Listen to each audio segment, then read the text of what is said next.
Hey guys, and welcome to this review video! Yippee!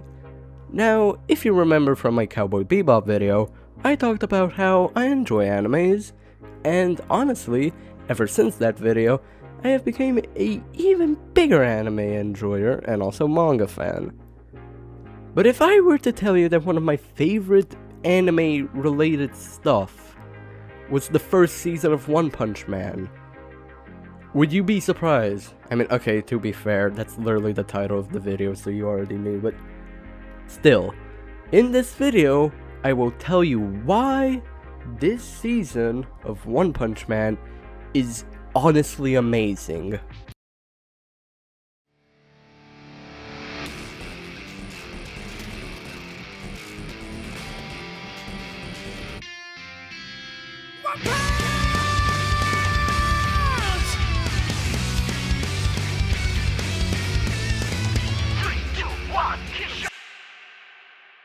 Now, One Punch Man is based off of a webcomic, later turned manga series, which was created by One, and the manga was illustrated by Yusuke Murata, which would later become the art style of the anime. Around 2015-ish, it was announced that the studio known as Madhouse, known for creating anime such as Death Note, Hunter x Hunter 2011, and Frieren, announced that they would be making an anime adaptation of One Punch Man, having a total of 12 episodes, covering the first 7 volumes. And also, I should just mention this early on, I have currently only read the first 9 volumes of the manga, so if I mistake anything for what will happen later on in the story, that's why, because I haven't actually read the entire story yet. So, yeah, now that we are done with the introduction, let's start the review actually. Part 1. The story and its presentation! Now, the plot of One Punch Man is, to be honest, a complete freaking joke. It's about Saitama, who's the most average man of all time, who, after finding out he has a thrill for fighting villains, and him not being able to get a job, he becomes a hero. But within 3 years, he gets so powerful he defeats literally everyone within one punch. But, after meeting Genos, he decides to take the job more seriously, joining the Hero Association and getting a name there, while meeting folks who either like him or hate him, or are annoyed by him, or couldn't care less. And that's about the plot of the series so far. Now, the said presentation! One of the main things people talk about this show is its animation, and when I say the show, I mean this season because really, this is the best animation I've seen from any anime. Even better than, like, Demon Slayer. Another thing I like is the little nods to the original comic book series. That the way that, like, the stupid way Tatsumaki looks sometimes, or the okay meme. Like, I just like these little references to the original source material. Another cool thing is the intro. It's such a shitpost, but it just kinda shows how ridiculously powerful Saitama is. Plus, like, it's a banger. Speaking of Saitama, Part 2. Saitama definitely beats Goku. Saitama might actually be the most subverting main character I've ever seen in an anime. Here's the thing, most anime main characters have some, like, big noble goal. Or in a way, even if it's small, it turns into a big goal as the series goes on. Examples include Midoriya wanting to become number 1, Light trying to fix the world, Tanjiro to turn his sister back into a human, which fuels into defeating the creator of demons, and even in the slice of life Spy X family, Twilight's goal is to monitor and arrest Donovan Desmond, who could straight up just cause another horrible world war. And then we have Saitama. His goal is to feel the thrill in fighting again. That's it, there's nothing else to it.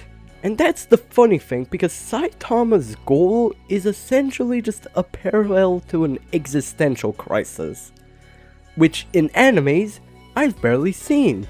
The thing is, Saitama can be parallel to anyone. Say, if you play a video game, and you turn on God mode. It won't be that fun. Even if you are so powerful that you can defeat anyone, it won't be a challenge. Well, Saitama is like that, but he can't change that.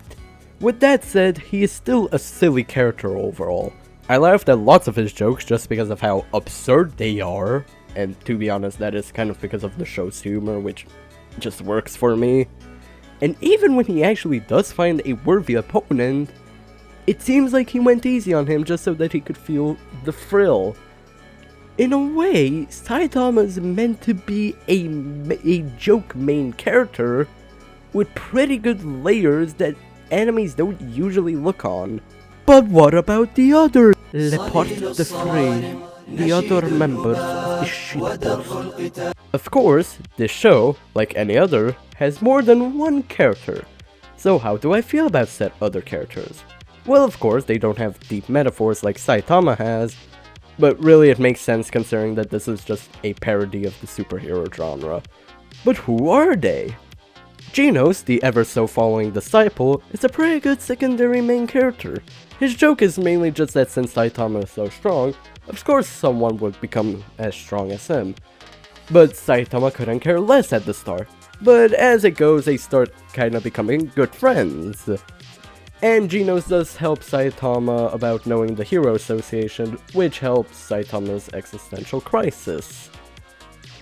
But honestly, I'm gonna be honest, while I do like Genos, his jokes of just taking everything Saitama does as part of the training isn't really that funny. Like, sure, it's kinda silly because, you know, how would Saitama get that strong within 3 years, so he literally tries to do everything he does. But still, it's probably one of the more weaker jokes in the story so far. Then we have Speedo Sound Sonic, not to be confused with that Sonic, is honestly one of my favorite characters so far. He's pretty threatening, but also he's a complete joke in the grand scheme of things. And I find it funny that just because Saitama broke one of his swords, he declares himself as Saitama's biggest enemy. Like he's sorta the incel type of character, and I like that. Plus he has some pretty good jokes. Of course there's the infamous one, which is funny, but still there are other good jokes. Then we have Moomin Rider, who I honestly think is a severely underrated character. He's just a simple guy who somehow became the #1 in Class Z.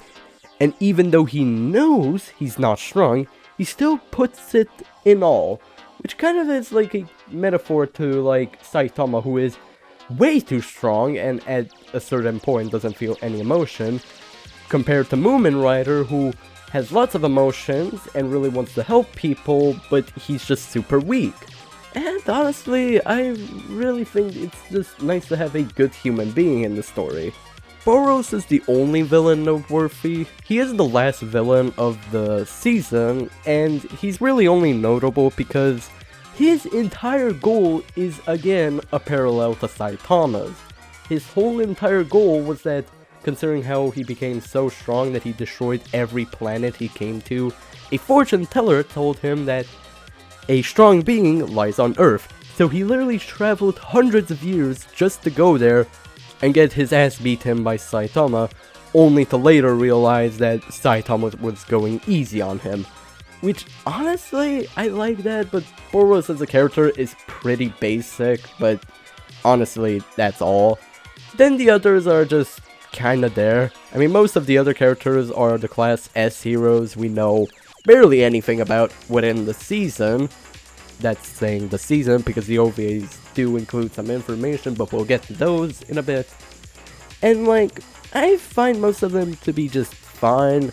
Like, Silverfang is kinda okay, could be more interesting, but yeah. And Metal Knight, is implied to be, like, not trustworthy, but as far as the story goes for now, I can't really say much about him. Oh yeah, and there's that one character I haven't mentioned.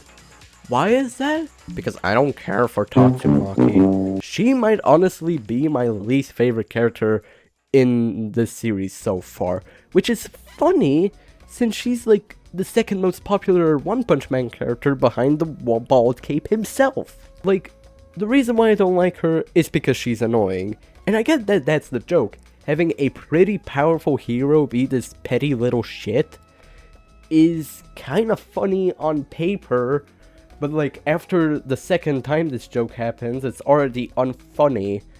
Like, she's critical of every hero, but when they prove her wrong, she goes like, yeah! And like, not counting the OVAs, she's the only female character in this series so far.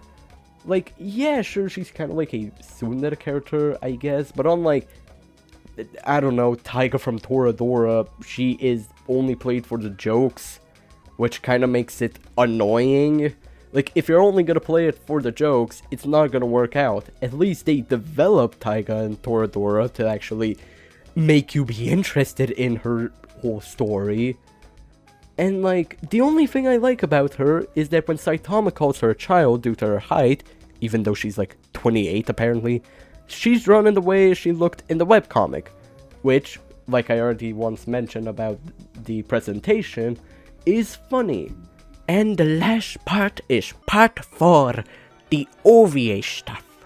For some reason, One Punch Man Season 1 has 7 10-minute long OVA episodes, which are kinda just some little lore dumps or explaining the stuff that just kinda happened, but they're not really important. The first two, and the Cape one, I could not give a damn about. They're just basic little backstories on stuff like how Bald Cape got the cape, or how did Geno strike the cape, and other stuff, I don't know. The others, however, I kinda liked. The third one, with Sonic and his dojo plays, does at least explain more about him that the anime kinda didn't, which honestly I think is neat. The fourth one has Silverfang discover how overpowered One Punch Man guy is. And the last two are the OVAs that are actually worth your time. Because in the fifth one, for some reason, Fubuki, who at this point in the story does not show up, gets her own OVA. And her whole thing is that she's Tatsumaki's younger and less powerful sister. Thus this episode shows her struggle with Geno's, which is pretty neat. And then the last one is a funny murder mystery story with the classless heroes, which, you know, you barely know anything about. So it's actually kind of cool to, you know, introduce them more. And I find it pretty funny that, for one, Tatsumaki is a alcoholic, which I guess that's something. And the best of all, this mother trucking OVA contains the freaking Pack God PFP. I don't know, when I was watching this, I immediately pointed at the screen because this shitpost meme, me and my friends were spreading it everywhere around like late 2025 I think. So yeah, it was kind of funny, but still it's a genuinely funny OVA overall. And really, if you want more One Punch Man Season 1, I do recommend actually watching these because they're worth your time, man. And that was my review of One Punch Man Season 1. I'm still really excited for what else the show has, even though, yes, the next seasons won't have that good of animations. But hopefully, it will have good stories, and if not, I will just cover the manga, because the manga is still pretty good. And maybe in the future, I'll make more anime-related reviews. But with that said, I hope you have a great dinner, and I'll see you later.